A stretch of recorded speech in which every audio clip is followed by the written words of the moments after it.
My name is Stefan Thompson. I'm here as the host and interviewer of a series of interviews around the three C's. We're interviewing a person from a member state, from each member state of the three C's region. Mihai, let's start with you giving us an introduction on who you are and your work and telling us a little bit about yourself and what you're currently working on. Yes, thank you very much for your kind introduction. I'm Mihai Sebe. I have a PhD in political sciences from the University of Bucharest, and currently I'm working on EU affairs. My most recent topics being the impact on digital technology on politics and the way how new technologies change the way we perceive society and we do businesses and politics. I've come across the 3Cs initiative in the last couple of years, and I decided to focus more on it as this initiative is one of the, in my personal opinion, and I speak now in a personal capacity, one of the best initiatives that came up in the region after joining the EU. And it's an initiative that can bring a new life to the member states and can also help us build together a better future.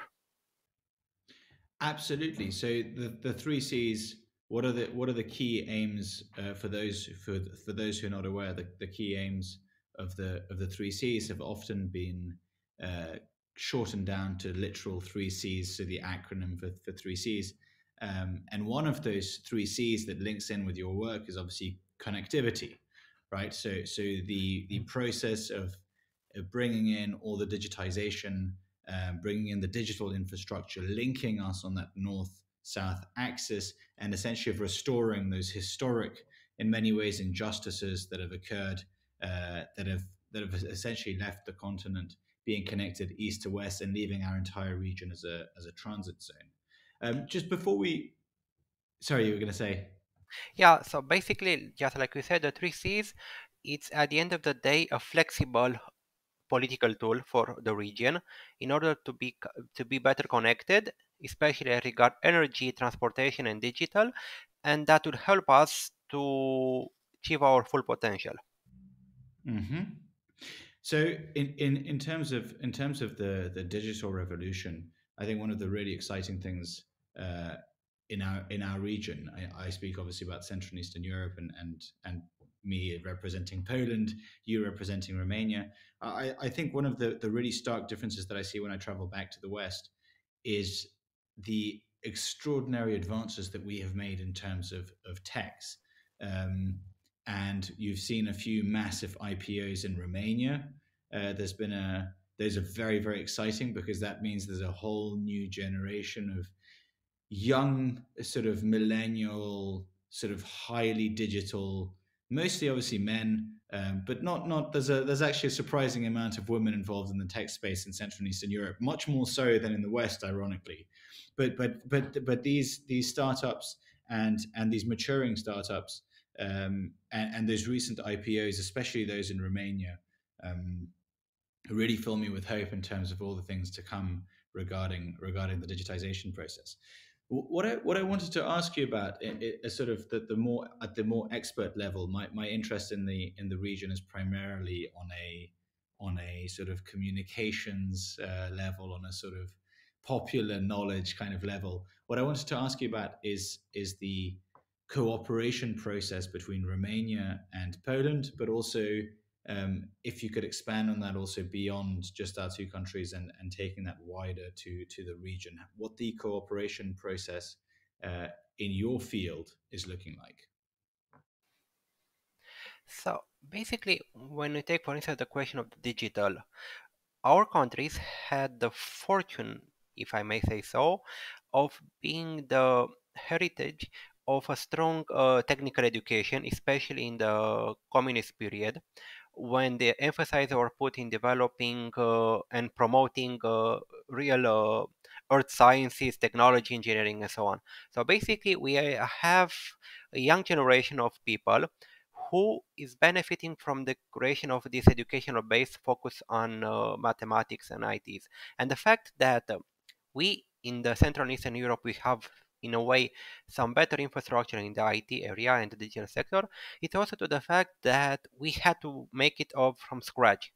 we didn't have the luxury of having a pre-existing infrastructure, and we develop it step by step. For instance, Romania, one of the strong advantages of it is a very fast internet speed here. Fastest internet in the world, apparently, And Mihai. yeah, and this is the fact that the companies investing in internet have built an infrastructure using new technologies and didn't have to rely on our existing infrastructure. So from that point of view, we have the advantage of strong technical legacy. In the same time, we have the lack of infrastructure made that everything can be brought in, bring in the new technologies in Central and Eastern Europe. As regards Romania and Poland, basically in the three Cs, it's only a natural continuation of our traditional cooperation. In fact, the three Cs comes in a region with a historical background of regional cooperation. For instance, even in the interwar period, we had this idea of intermarium, an area that was seen as a point of convergence of disparate cultures, and at the same time, a project, a region where the countries and nations living in it could develop together and continue prosperity for a common prosperity. From Romania perspective, the three Cs can be seen as being based on a single most sustainable relationship between Romania and Poland. In fact, it's a continuation of the Interwar Alliance project that the two countries had in the interwar period, and in a way, it's one of the oldest, if I may say so, political relationship, one of the oldest and most fruitful political relationship in the region from that point of view. So basically, the three Cs came up with this very positive historical background, and it only developed further on existing political cooperation, going further this time in the area of economic and interconnectivity and digital cooperation. So, bouncing back on some of the points you've made, you've raised a lot of interesting points that are going to be the leading points of our discussion going forward. One of those is you've brought up obviously this legacy of technical skills. So as you pointed out, sure, the advantages, if one may say so, of communist education with a very heavily science centered educational system, which is now essentially resulting in a deep tech talent pool across the region. Um, but is it possible that this advantage that we have in terms of having essentially newer infrastructure in the digital sphere, is this just a latecomer's advantage to the game? Is this edge something that's just a temporary matter just because our infrastructure, our digital infrastructure, was simply built later, so with newer available tech than in the West? Is this an edge that we can rapidly or easily lose? To be honest, I'm in a rather pessimistic mood nowadays, as I believe that every progress that we do in the region needs to be further continued. We need to have reliability and inclusive policies in the digital sector in the region, and not only the digital but also the economical one, in order to continue to develop our advantages. The fact that we are having this shared history and we have the same geopolitical challenges can only stimulate us to better develop and have a long-term planification. In the tech area especially, every new advantage is only a temporary one, I'm afraid, and you need to invest continuously in education and infrastructure and new technologies. We cannot just rely on this temporary success, as I see it, and we need to invest further. I'm afraid that each of our country in its own way, it's one small actor in the global market of digital economic and so on, and we don't have the national resources to make a lasting impression on this arena. But together, Romania, Poland, and the other countries from the Central and Eastern Europe can pull together resources and become a more competitive actor. But for that, just like I said before, we need predictability, we need long-term plans of investment, and we need to stop seeing education as only a drainer of resources, but we need to see education as a way to ensure future prosperity both for us and for our children. And must not perceive the money that we give in education as wasted money, but we should see it as investments for our common future. Sure, I very strongly agree with that, especially the emphasis on education. But also I think one of the things that, and I'm very curious to see if you agree with me. I think one of the most important things is that we have this very unique talent pool in a moment where the digital sphere has exploded and has become incredibly lucrative. So one of the other things that appears to be truly missing is essentially the funds in order to grow the potential of the region. So we don't quite have the available venture capital funds to promote these startups here and to give them that leg up to compete against these giants emerging out of Silicon Valley or Tech City in London or other big tech ecosystems. And I think I'll be very curious to see if you agree with this. I think one of the models that could be pursued region wise is the YASMA model that was introduced in Israel in the 90s, which is a fascinating example of essentially state funds being provided to the startup ecosystem, and then those startup funds growing those initial big players sufficiently for the private market and the private sector to then step up itself and have the funds to continue that work. So that initial government state money was essentially the catalyst of the creation of an ecosystem. And it's very fascinating because obviously in Romania, you've got just had, I mean, it was a few months ago, the UiPath exit, huge exit. I mean, one of the biggest exits in the history of our region. So, I mean, like, well played, Romania. It's so impressive to see that happen. And obviously, I mean, as I observed that happening in Romania, I was like, well, hopefully this is kind of these guys who've got this exit, you know, they've got their unicorn.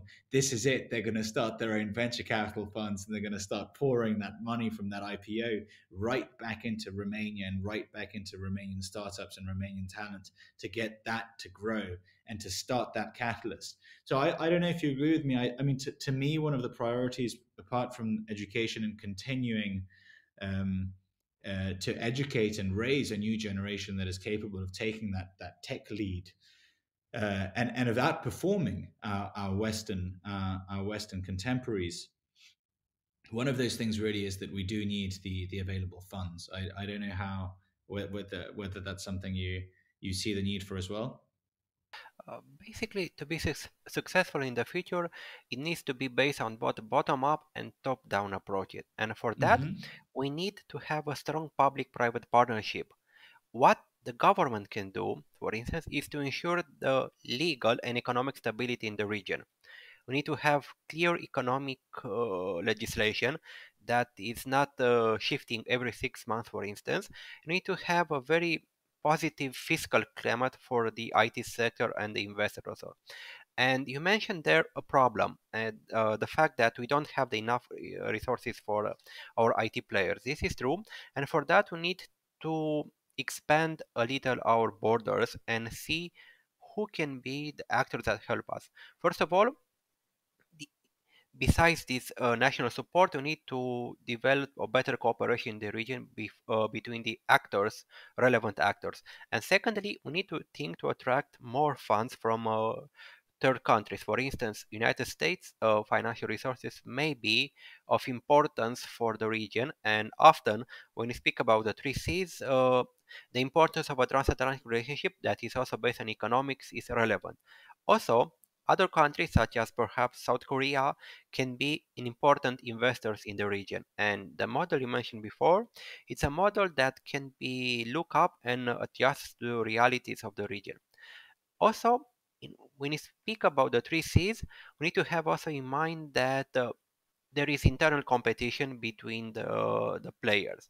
But this competition, in my opinion, is not a negative one, but it's a positive form of competition that encourages each player to strengthen its own position. And this positive form of competition can be further enhanced by cooperation and by trying not to sabotage each other initiative, but on the contrary, helping each other. The fact that we live in a region that is easily accessible, at the end of the day, the distance between Warsaw and Bucharest is not that big, make us that this sort of disruptive competition can only affect us all. We need to realize that we need to build our own ecosystem, and the fact that one actor's prosperity does not necessarily must be built on other player economic misery, for instance. And our region has this potential of positive cooperation and positive competition, and this, alongside the stability that the governments can provide, may provide us the necessary tools for advance in the future. Also, we need to find a way to better use all the available funds at the EU level, and for that, cooperation is also the key. We must not lose any financing resources available to us. So going back to the kind of the broader issue at work, because the broader subject of all the interviews that I'm conducting and all the discussions that I'm holding is about economic cooperation across the region. Um, what do you think are some ways that we could, bouncing back? Obviously, we're focusing here on the digital sectors. What are some ways forward that we can intensify that cooperation? I mean, you've discussed here that essentially not competing, that being a very interesting point. That despite the fact that we have separate national interests, obviously we're all pursuing our own national interests, but you say they're not necessarily mutually exclusive. That we can cooperate whilst continuing working on our own national interests. And then the other thing you said, obviously the EU funds aspect, and then the South Korea and the US funds. I think South Korea is such an interesting example. It's such a wonderful example of economic growth and of building prosperity and of advancing a society and taking it, in about 2-3 generations out of abject poverty into one of the most advanced technology tech societies in the world. But let's taking back a level back. What are some sort of concrete examples of how we can intensify and deepen our economic cooperation between Romania and Poland, and then within the Three Seas itself? For instance, from Romania perspective, the Three Seas has always been associated with two priority projects.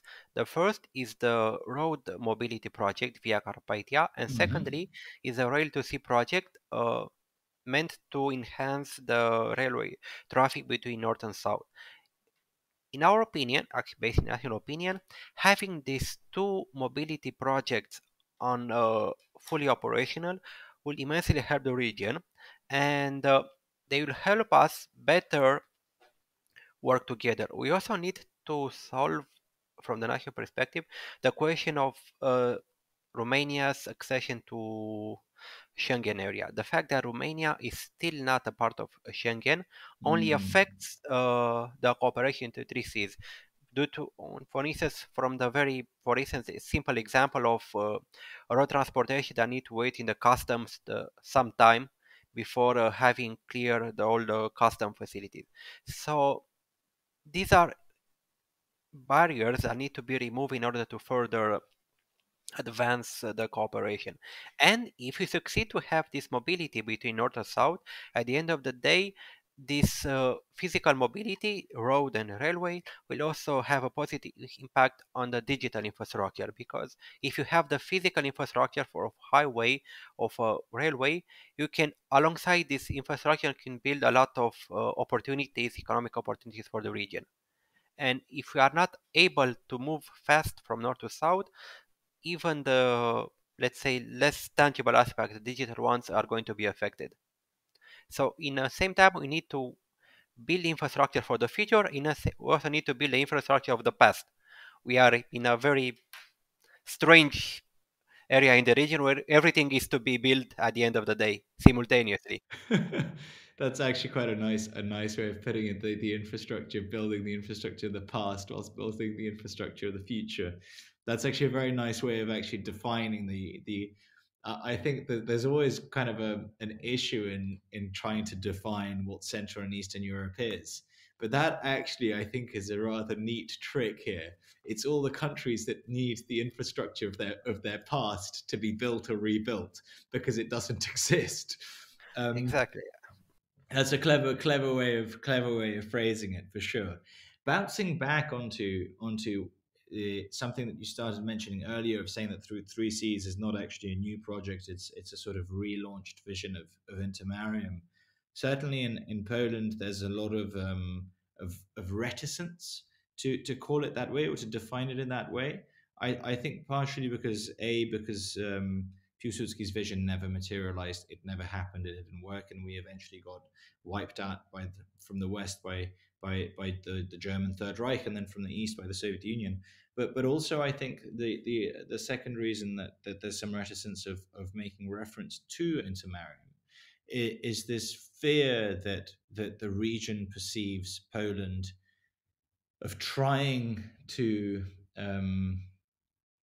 have some sort of imperial ambitions or of taking the lead in the region. Obviously, Poland, in terms of just population, is the biggest player within that space between the German powerhouse and between today's Russia. That is just a sort of effect of the game, right? And in terms of just pure economic numbers, also the transformation in Poland has been, despite some criticism of it in Poland, ultimately we've got 3.4% average growth between year on year between 1992 and 2019. So an incredible 27 years of uninterrupted economic growth. So the numbers sort of do speak for themselves, but nonetheless, there's in Poland when the Three Seas project is mentioned or referenced, there's very often a reluctance to mention Intermarium. You didn't seem to have that reluctance.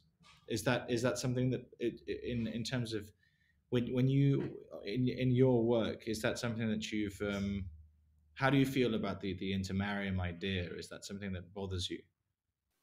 Uh, I don't have this reticence because my PhD and my studies focus mostly on the interwar period. So basically, for me, as a personal research project, I have, let's say, the luxury to say this is a continuation of a century-old relationship between Romania and Poland.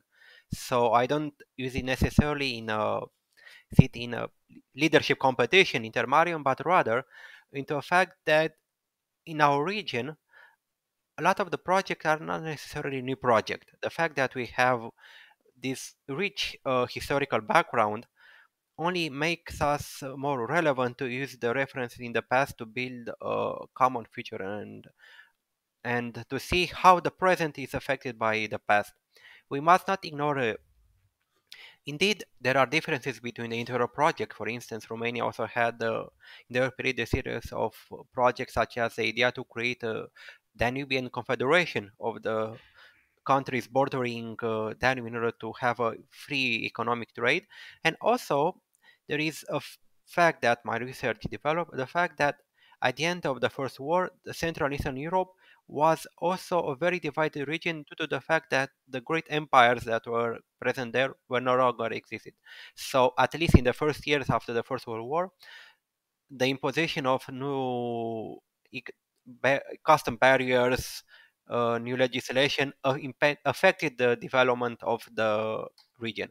So I don't believe it's necessarily a bad thing to make reference to the past. We can learn its mistakes. And the Three Seas, in my opinion, is going to compensate all the, let's say, the rigid economic nationalism from the interwar period. Because our countries are too small, in my opinion, to develop by themselves. And then we need to work together. And the north and south of the region are essentially the same, different branches of the same economic tree of the region. Working together can only ensure us prosperity, but if we decide to focus internally, we'll risk to lose not only our economic prosperity, but also to affect other neighbors' economic prosperity. So, from the point of view, that's why I use Intermarium as a way to remind the past and also as a lesson that needs to be learned from the past initiative. So you mentioned the very interesting idea of leadership competition, of possible leadership competition, and also the need to overcome the obstacle generated by the divergent national interest and the need to Mm-hmm. identify the necessary resources. I believe that our countries have this potential of working out through their differences, especially now when we are in a very complicated geopolitical context and we realize the fact that we are just too small to stand by ourselves in front of future challenges, and we need to work together. For instance, one problem that is important for me and is not very well discussed, that's what I believe, is the question also of demographics of the region, or the Three Seas initiatives. We are living now in a time where a lot of our active population is downsizing. We have a very strong internal migration from brain drain to Western other countries more developed economically. And also, this affects our capacity to build and create a common infrastructure because we don't have the necessary labor force. And the advantage that we mentioned before of a young pool of people experts in math engineering is slowly diminishing due to this demographic factor. And maybe the question of demographics and the future of the population in this region should also be a topic of interest for the regional cooperation, because we are not only competing from the economic point of view, but we're also competing from the human resources point of view. And even if we invest a lot in education and we prepare young graduates, we risk losing them to third countries that can offer them better wages, better living condition. So this also needs to be consideration. I mean, this demographic aspect should be also transversal aspects that is in the background of any future cooperation. Absolutely. I'm actually really glad you brought that up. I mean, you brought two elements that were sort of at the back of my mind. One being the geopolitical situation, which really, I think, in many ways, despite this tragedy for our neighbor Ukraine, for our region, this is an absolute wake up call in terms of that this temporary safety that we've had since this kind of pause in history that we've had since the fall of the Berlin Wall and the end of the Soviet Union, that it really is temporary, and that order is such a fragile thing. So, despite obviously the great tragedy for Ukraine, and wishing our Ukrainian friends all the very best in their struggle against Russian aggression and imperialism, for us, I think this really is a wake up call, and this is a very strong signal that time is very precious, and we must do our very best, essentially, to make sure that our region is economically strong enough to withstand, to be able to finance its defense, but also to be able to withstand various economic levers and economic pressures. So many of the projects of the Three Seas have now become really we are shown to have been so prescient and so timely. I mean, including the Polish efforts of the Baltic Pipe, for example, I think are really wonderful examples of this. And then the other thing that you brought up here, which I really think is an issue that hasn't really been delved into sufficiently, is the demographics, where all of our region, and this is we share this across, again, this is every single country in the Three Seas. And I think the country most affected by the demographic pressure is actually Bulgaria, where I think it's something like 1/4 of the adult population has left since 2007 when they joined the European Union, which is a staggering number. 1/4 of the population taking and leaving, 1/4 of the working potential. That economic cost, just in terms of potential GDP generated by 1/4 of the population, is just, it cannot be understated. So I'm very glad you brought that up, because my next question is what can we do? What are the answer, obviously, that comes to my mind, just to sort of um, give you my vision of this, is obviously, if we provide the citizens of Three Seas countries with the adequate economic conditions, so the ability to live in a dignified way, to live in relative safety, to live in relative prosperity, and to not be drawn to the West, to not migrate. That is obviously the first obvious step, and that is happening because that's just the natural process of time. But I was wondering if you have any other suggestions as to what we could do as Romania, as Poland, and as the Three Seas region to counter the demographic decline, be it both via migration and, secondly, falling birth rates, of course. So basically, we need to think more about the nature of policies. They need to be, in my opinion, better human-centered policies that have at the end of the day as a result to create a safe and friendly space in the region with guaranteed access to quality education and medical services alongside all the perks of a modern society in order to keep the citizens in the region and in order to try to persuade those who have left to return to the region. We need to have this sort of very user friendly, if I may say so, policies. For instance, in the question of parents with children, we need to ease the access to kindergarten, to school. We need to invest more and to subsidize, for instance, to have tax exemption for in the perhaps how many children you have, so many. This is a percentage of tax exemption that you may receive from the state. We also need to invest more in quality medical services in order to better treat our citizens. Also, prevention is important, and Hmm. all the demographic policies associated to it.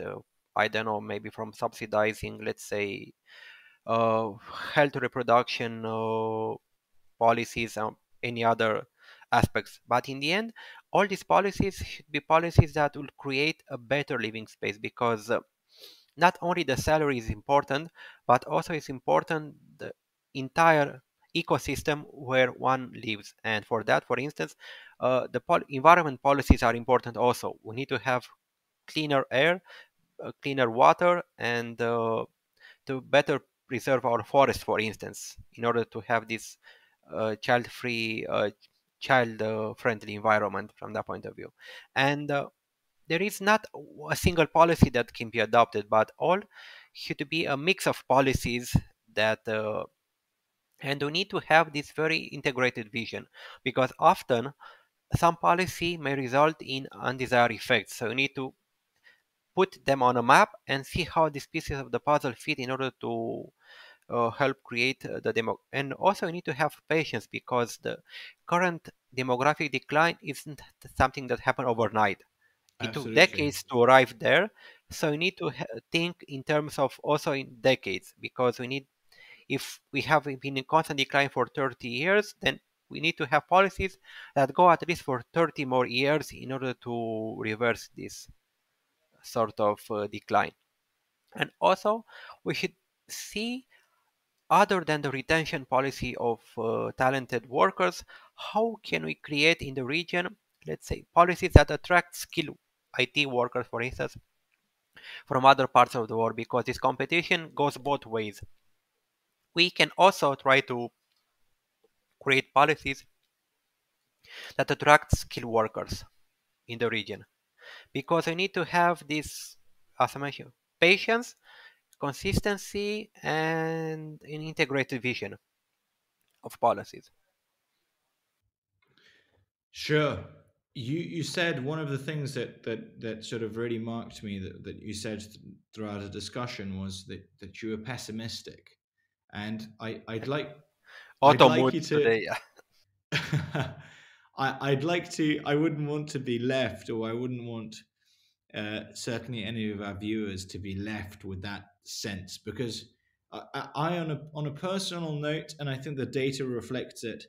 I think despite the geopolitical difficulties our region is facing currently, despite many of the issues that we've discussed, ultimately I think we're in an upwards trajectory, and I'm it might be that I'm still a relatively young man, so that makes me naturally optimistic. It's very rare to find pessimistic young men, but I do think that the data gives a lot of cause for hope.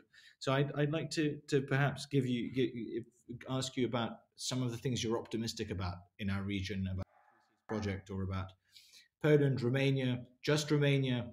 But I'd like to get some sort of optimistic note out of you, Mihai. Well, I'm optimistic because, in my opinion, the 3 Cities Initiative was created to maintain the status quo in the region. And why do I say that? Because after the EU enlargement of 2004 and 2007, the Central and Eastern European states seem to be at the apex of the international precision influence. And the Three Seas Initiative has these purposes in order to preserve the existing international order that is based on multilateralism, human rights, and the preeminence of international law, and also this is an order that is more than favorable to our post-communist states that have a difficult past that was marked by injustice, international dictates, and generally disregarding of their sovereignty. For that purpose, is the simple fact that the treaties exist. This is the regional initiative. It's for me a signal of hope. Also, the fact that we are having this dialogue, the fact that across the region, experts, ordinary citizens are focusing on what our common future should be is a motive of hope also.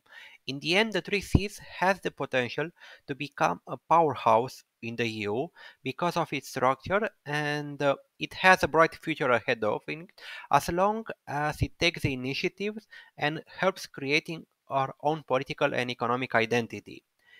I'm optimistic also in the end because I always know that the future is yet to be written and that we have all the ingredients needed for success. I was pessimistic saying before, if you are pessimistic and the outcome is a positive one, you'll never be disappointed and you rejoice even more. That's a nice way of putting it. Mihai, thank you so much on this very optimistic note that I wholeheartedly agree with. Thank you again, and It was a pleasure. wonderful. Thank you.